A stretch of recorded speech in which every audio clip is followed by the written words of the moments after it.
Durante muchísimos años he hablado con personas que no creen en Dios, que son ateos, y ellos afirman Dios no existe. Cuando uno afirma que Dios no existe, da por entendido o da por sentado que uno tiene un conocimiento pleno para hacer tal afirmación. Por ejemplo, yo podría decir que detrás de esta pared no existe una silla rosada. Ahora, en mi afirmación se da por sentado de que yo tengo el pleno conocimiento de haber ido hacia el otro lado de la pared y poder explorar y decir no existe una silla rosada. Entonces pasa lo mismo con esta afirmación. Cuando una persona dice no existe Dios, de alguna manera su frase está avisando de que él tiene conocimiento pleno de que no existe Dios. Cuando ese conocimiento no es pleno, entonces la frase cae por sí sola, no tiene sustento. En la película Una mente brillante, John Nash está hablando con su esposa y ella le pregunta a él, ¿el universo es infinito? Y él le dice, claro que sí. Y ella le dice, ¿cómo sabes que es infinito si no lo has explorado todo? Y la verdad que es un retruco que le hace ella a él. Lo mismo pasa con él. Él da por sentado tener un conocimiento de decir sí es infinito. Bueno, cuando hablamos de Dios, uno puede avanzar a tener un conocimiento acerca de Dios porque uno mira a la persona de Jesús. Cuando ves la persona de Jesús, hasta los ateos más conservadores, los que más están en contra de Dios, aceptan que Jesús existió. Antes se ponía en duda si realmente el Jesús histórico existió, pero actualmente ya no se pone en duda porque hay muchísima evidencia histórica de que existió. ¿Cuál es el punto ahora? Bueno, Jesús sí existió, pero el punto ahora es, ¿realmente es Él Dios? ¿Es el Mesías? ¿Es quien dijo ser? ¿Resucitó de los muertos? Bueno, ese es otro tema. Pero nosotros podemos realmente decir Dios sí existe porque al explorar nos vamos encontrando con evidencias de que realmente Dios dejó muestras, dejó pruebas, dejó huellas y una de ellas es la persona de Jesús. Quien mira a Jesús puede tener la certeza de que está mirando a Dios. Otro de los argumentos que siempre usan es, si Dios existiera, no habría tanta maldad en este mundo. Entonces, la frase es la siguiente, Dios no existe porque hay cosas malas. Ahora, cuando una persona saca del eje a Dios, queda la definición de cosas malas. ¿Cómo yo puedo definir qué es bueno y qué es malo? Cuando yo saco del eje a Dios, entonces me queda tener que definir lo que es malo. Si saco a Dios, defino lo que es malo, ¿con respecto a qué base? ¿Cómo lo determino? ¿Cuál es tu base o tu fundamento para definir lo que es bueno y lo que es malo? Ahora, si uno lee un libro de algún ateo, de los mejores, los prestigiosos, te van a decir y van a coincidir en que cada uno determina su propia verdad. Cada uno determina su propio punto de bueno o malo. Entonces esto es un gran problema, porque en una sociedad no podemos vivir así. ¿Sí? Lo que para vos es malo, para mí es bueno, y al revés. Esto va a ser un gran caos, porque por ejemplo una persona que tiene un problema de psicopatía, para él no lo tiene, él no tiene ninguna enfermedad, no tiene nada, pero para él, para sus placeres internos, para él está bien hacerle daño a una persona. Todo bien, pero cuando esa persona dañada soy yo, entonces, es malo. No se puede vivir así. Esto de que cada uno determina su propia verdad puede funcionar bien dentro de una isla en donde solamente vive una persona y pone sus propias reglas de lo bueno y de lo malo. Pero cuando estas dos islas, una isla acá con una persona que determina lo que él quiere y otra isla acá, idem, cuando esas dos islas se interconectan por un puente y esas personas caminan por ese puente y se encuentran en un punto, alguna va a tener que ceder, alguna va a tener que subordinarse a la otra, alguna va a tener que definir qué es bueno y qué es malo. Entonces una se va a deshacer de la otra. Esto es un caos, porque necesitamos definir qué es bueno y qué es malo. Necesitamos a alguien que nos arbitre y diga esto es bueno y esto es malo, y eso es la persona de Dios. De tal manera que uno puede decir, ¿cómo yo sé que odiar es malo? Si para la otra persona odiar está bien, tener rencor está bien, no olvidarme de lo que me hizo está bien. ¿Cómo saber que eso es bueno o es malo? Bueno, odiar es malo porque Dios es amor. ¿Cómo sé que mentir es malo? Si las mentiras muchas veces son necesarias, diría alguno. ¿Cómo sé que mentir es malo? Bueno, mentir es malo porque Dios es verdad. ¿Cómo sé que matar es malo? ¿Cómo sé que deshacerme de una persona que no me cae bien, o vengarme, o justicia por mano propia, o matar por algún placer interno? ¿Cómo sé que eso es malo? Porque Dios es vida. Entonces, Dios es quien define qué es bueno y qué es malo. Él es el absoluto. Pero cuando una persona dice, no existe Dios, porque pasan cosas malas, entonces la persona al sacar a Dios del eje ya no tiene cómo definir qué es bueno y qué es malo, porque tendría que tener una base fundamental para esa definición. Porque cuando Él está definiendo como malo a esto, quizás otras personas no lo definen porque para ellos es bueno. Entonces necesitamos a alguien que nos muestre qué es bueno y qué es malo. Y eso es la persona de Dios a través de la persona de Jesús. Otra cosa que pasa en esta frase cuando uno dice si Dios existiera no pasarían cosas malas, es lo siguiente. La naturaleza de Dios es amor, como lo dijimos. Odiar es malo porque Dios es amor. Ahora, nosotros somos creados, según lo que dice la Biblia, a semejanza, ¿sí?, de su imagen. Si Dios es amor, por lo tanto, nosotros tenemos la esencia también de amor. ¿Cómo podemos explicar esto? A ver, ¿qué es el amor? El amor es proveer y proteger. Dos cosas fundamentales. Uno provee y protege. Dios es un Dios que provee y que protege. Dios provee en este caso a su Hijo Jesús para protegernos de una perdición eterna. Ahora, cuando se refiere a nuestra persona, cuando se trata de nosotros tenemos esa esencia de amor. Una madre, por sus hijos, daría su vida para que ellos puedan tener comida, daría su cuerpo para protegerlos de algún peligro. Entonces, nosotros tenemos esa esencia de amor, de amar, y es nuestra responsabilidad amar. Ahora, cuando decimos hay tanto caos en este mundo, hay tanto mal, tanta maldad en este mundo, una de las causas fundamentales es el hombre que no quiere cumplir su responsabilidad de amar en este mundo. ¿Por qué hay tantas familias destrozadas? ¿Por qué hay tantos hogares abandonados? Tantos niños con hambre, tantas mujeres dolidas, traicionadas por hombres que deciden no amar a sus hijos, no proveerles, no protegerles, no proteger a su esposa, no proveer a su esposa. Entonces, de pronto, ¿sí?, esta comunidad que es de a uno, afectando a su familia, a su vez esa familia afectando su barrio, a su vez ese barrio afectando su ciudad, de pronto encontramos una sociedad en la que la maldad abunda, robos, delincuencia, asesinatos, etcétera, etcétera, etcétera, en la que el hambre, la pobreza, la delincuencia emergen como consecuencia de padres que abandonaron, de padres que destruyeron, de padres que hirieron a sus hijos, destrozaron familias, destrozaron corazones. Entonces, cuando uno dice, si Dios existiera, entonces no habría tanta maldad en este mundo. En realidad en este mundo hay tanta maldad, no porque Dios no ame, sino porque yo he dejado de amar, he dejado de ser ese canal y ese medio para que este mundo sea un mundo mejor, para que este mundo sea un mundo de amor. Si yo amara con el amor que Dios me ha dado, entonces su presencia sería mucho más visible. La presencia de Dios es invisible porque nosotros hemos hecho todo lo contrario a amar. Cuando uno tiene el concepto de lo que es luz y oscuridad, la oscuridad es ausencia de luz. Cuando tiene el concepto de lo que es el frío es ausencia de calor. Y cuando uno tiene el concepto de maldad, la maldad es ausencia de Dios. Cuando no está Dios, el hombre se pierde en el odio, abandono, traición y hiere a su sociedad, a su familia. Cuando converso con las personas que no creen en Dios, uno de los argumentos que ellos te presentan es que no existe nada absoluto en esta vida. No hay nada absoluto. Cuando nosotros pensamos en la persona de Dios, Él se define como yo soy el que soy. ¿Qué significa esto? Que Él es autoexistente, sin depender de lo que le rodea, de la opinión de las demás personas, sin depender del tiempo y que no tiene un origen, una causa.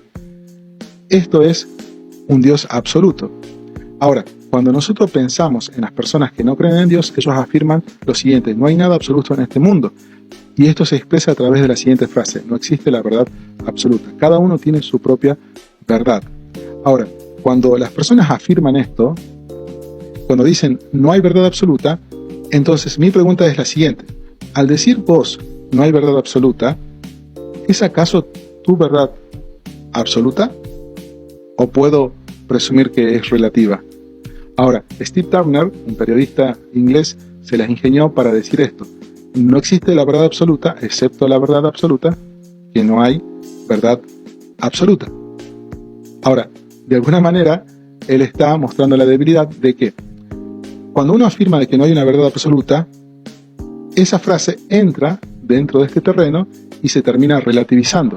De tal manera que yo podría decir, si no hay verdad absoluta, entonces lo que vos estás diciendo también es mentira, porque no hay verdades absolutas. Ahora, ¿uno necesita de un parámetro para la vida? Por supuesto. Hasta el mismísimo Nietzsche lo expresa en su cuento El hombre loco, cuando él hace esta alegoría. Dice que existe un hombre que entra a los pueblos y empieza a hacer un requiem, ¿sí? Y él salta hacia las personas y le dice: ¿dónde se ha ido Dios?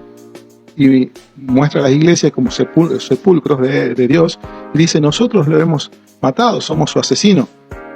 Pero ¿cómo hemos hecho esto? ¿Cómo pudimos vaciar el mar? ¿Quién nos dio la esponja para borrar el horizonte? ¿Qué hicimos al desatar esta tierra de su sol? ¿Hacia dónde va ella ahora? ¿A dónde vamos?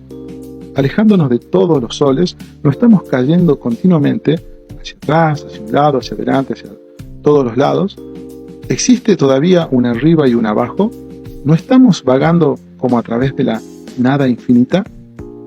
Ahora, Nietzsche es sincero y dice: al sacar a Dios del medio, quedamos vagando en una nada, arriba y abajo, ¿sí? Borramos con una esponja el horizonte y de pronto ahora, ¿cómo sabremos qué es arriba y qué es abajo? Estamos de un lado para el otro, en la nada misma. Y esto es así en la sociedad. Cuando uno saca, ¿sí?, el absoluto, entonces todo es relativo. Para mí, esto es bueno, esto es malo, y para qué no, y se empieza a generar un problema de ley moral. ¿Por qué? Entra en crisis todo. Porque para dos personas que viven en una isla completamente aislado, esto es lógico, que cada uno tenga su propia verdad absoluta. Pero cuando pasas un puente entre ambas islas, al llegar dos personas al medio, alguno va a tener que ceder, alguno va a tener que darle la razón al otro, y alguna de las dos verdades va a tener que relucir por encima del otro. No se puede vivir así. Nosotros necesitamos una verdad absoluta que no dependa de nadie, que sea un árbitro que nos marque qué es bueno y qué es malo, que nos marque qué es felicidad, qué es significado, qué es el amor. Entonces necesitamos de esa verdad. Y cuando pensamos en una persona, pensamos en la persona de Jesús, que dijo: yo soy el camino y la verdad y la vida. Nadie viene al Padre, que es absoluto, sino a través de mí. Nosotros podemos pensar en que Jesús es la persona que nos puede llevar como una brújula a través de un bosque en el que estamos perdidos, y Él es nuestro absoluto que nos ayuda a avanzar y a crecer y a poder conectarnos con Dios. ¿Por qué hay asesinatos? ¿Por qué hay delincuencia? ¿Por qué hay gente mala? ¿Por qué hay gente que daña a otros? ¿Por qué hay injusticia? ¿Cuál es el concepto de justicia con respecto a la ley moral? De pronto nosotros entendemos que en este mundo muchas veces la justicia termina siendo injusticia porque, como dicen los viejos, echa la ley, echa la trampa. Entonces no tenemos de alguna manera un punto de referencia para una vida moral. Ahora, este punto de referencia es la persona de Dios para aquellos que creen en Él. Y nosotros pensamos literalmente en la persona de Jesús, pero cuando vos pensás en las personas que no creen en Dios, surgen grupos que de pronto un día afirman una cosa y otro día afirman otra. Creen un día en que esto es bueno y después al tiempo terminan contradiciendo que es malo. Ya lo describía hace muchos años el escritor G.K. Chesterton cuando decía que el nuevo rebelde es escéptico, que no confía en nada, no tiene ninguna lealtad porque hasta de sus propios conceptos desconfía. Y él se entromete en querer denunciar cualquier cosa, y cuando denuncia algo se está denunciando a sí mismo. Dice que es un revolucionario moderno que duda de todo, absolutamente de todo. Escribe un libro donde se queja de una opresión imperial insultando a la pureza de la mujer. Después escribe otro libro donde él mismo la insulta. Maldice al sultán porque las jóvenes cristianas pierden su virginidad y luego maldice a las puritanas porque lo guardan. Como político, vocifera que la guerra es una pérdida de vidas. Como filósofo, vocifera que la vida es una pérdida de tiempo. Ahora, un pesimista ruso denuncia a un policía por matar a un campesino y después comprueba por los principios filosóficos más sofisticados que el campesino debería haberse suicidado. Un hombre denuncia que el matrimonio es una mentira y luego denuncia a los aristócratas liberales por sus desórdenes matrimoniales. Uno dice que la bandera es una chuchería y después culpa a los opresores de otro país porque eliminan su chuchería. El hombre va primero a una reunión política donde se quejan que los salvajes son tratados como bestias. Luego toma su sombrero y su paraguas y asiste a una reunión científica donde comprueba que esos hombres son realmente bestias. En resumen, el revolucionario moderno siendo escéptico acérrimo a todo, siempre socavando sus propias minas. En su libro de política ataca a los hombres por pisotear la moralidad, y en su libro de ética ataca a la moralidad por pisotear a los hombres. Por lo tanto, el hombre moderno, el rebelde moderno, se ha hecho inútil para rebelarse contra cualquier propósito, porque se rebela contra todo, ahora pierde el derecho de rebelarse contra cualquier cosa. G.K. Chesterton. Este hombre, de hace muchísimos años, está diciendo esto, que en un mundo en donde uno no tiene un punto de referencia absoluto, las personas que van en contra de Dios terminan contradiciéndose en todo. Básicamente, al decir no hay verdad absoluta, su frase termina de alguna manera siendo relativa. Necesitamos un punto de referencia absoluto, y esa es la persona de Jesús a quien podemos nosotros mirar. Cuando nosotros miramos a la persona de Jesús, entendemos que Jesús es nuestro punto de referencia moral, porque el que dice que permanece en Jesús debe vivir como Él vivió, y Jesús nos enseñó a vivir de una manera totalmente distinta en este mundo. Cuando hablo con las personas que no creen en Dios, uno de los conceptos más importantes que surgen en la charla es el hecho de decir cómo es la felicidad. ¿Qué es la felicidad? Y ellos te afirman de que no hay un concepto para la felicidad, todo es subjetivo. No hay un concepto para el significado, todo es subjetivo. No hay un concepto para la culpa, ¿cómo lidiar con la culpa? Vemos tantos libros escritos de psicólogos, psiquiatras que no pueden resolver la culpa, no se pueden resolver las fobias, el miedo. Ahora, cuando nosotros pensamos en Dios, Dios nos provee de su persona para que nosotros podamos tener un punto de referencia. Pero bueno, esto muchos podrían decirme, bueno, estás diciendo que la Biblia es cierta porque dice que es cierta. Bueno, vamos a Nietzsche nuevamente con el hombre loco. ¿Recuerdan lo que habíamos dicho? Que una de las cosas que él se sinceraba al decir que si Dios muere, ya no tenemos un punto de referencia. ¿Existe acaso un arriba y un abajo? Dice. No estamos vagando como a través de la nada infinita. Luego avanza y dice, ¿no percibimos aún nada de la podredumbre divina? También los dioses se pudren. Dios ha muerto. Dios sigue muerto y nosotros lo hemos matado. Y ahora dice lo siguiente, escucha, ¿cómo podremos consolarnos? Nosotros, asesinos de asesinos, lo más santo y poderoso que ha habido en el mundo se ha desangrado bajo nuestros cuchillos. Está hablando de los sentimientos. ¿Cómo podemos ahora lidiar con nuestros sentimientos? Pero no solo eso, sino que avanza. Dice, ¿quién nos limpiará de esta sangre? ¿Con qué agua podremos limpiarnos? ¿Qué fiestas expiatorias, qué juegos sagrados tendremos que inventar? Acá es fabuloso porque Nietzsche está de alguna manera diciendo, ¿qué vamos a hacer ahora con nuestras emociones, con la culpa, con nuestros sentimientos, con estos recuerdos de culpa? ¿Cómo vamos a lidiar? Y yo voy a avanzar a partir de este punto. Cuando vos sacás del eje a Dios, ¿cómo vos lidiás con tus sentimientos? ¿Cuál es tu concepto de culpa? ¿Cuál es tu concepto de qué hacer con los miedos?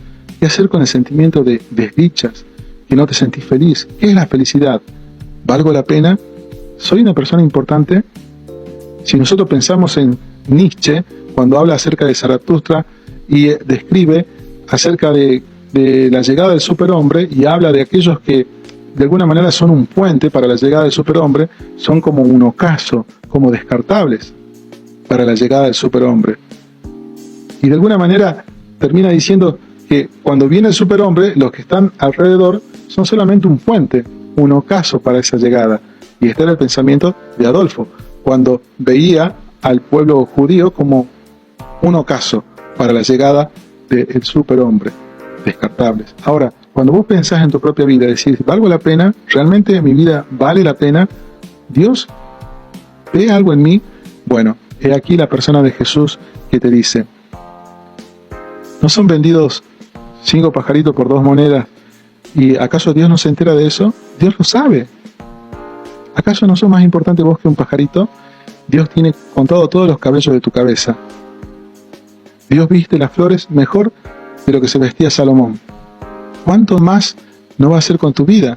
Dios te tiene en cuenta. Y no solo eso, Jesús te dice, mi paz te dejo, mi paz te doy. No es como este mundo te la da. En el mundo tendrás aflicción, pero confía, yo he vencido el mundo. Venid a mí todos los que están cargados y cansados, que yo los haré descansar. Jesús te dice, Yo puedo lidiar con tu culpa. Yo la puedo resolver porque la pagué en la cruz del Calvario.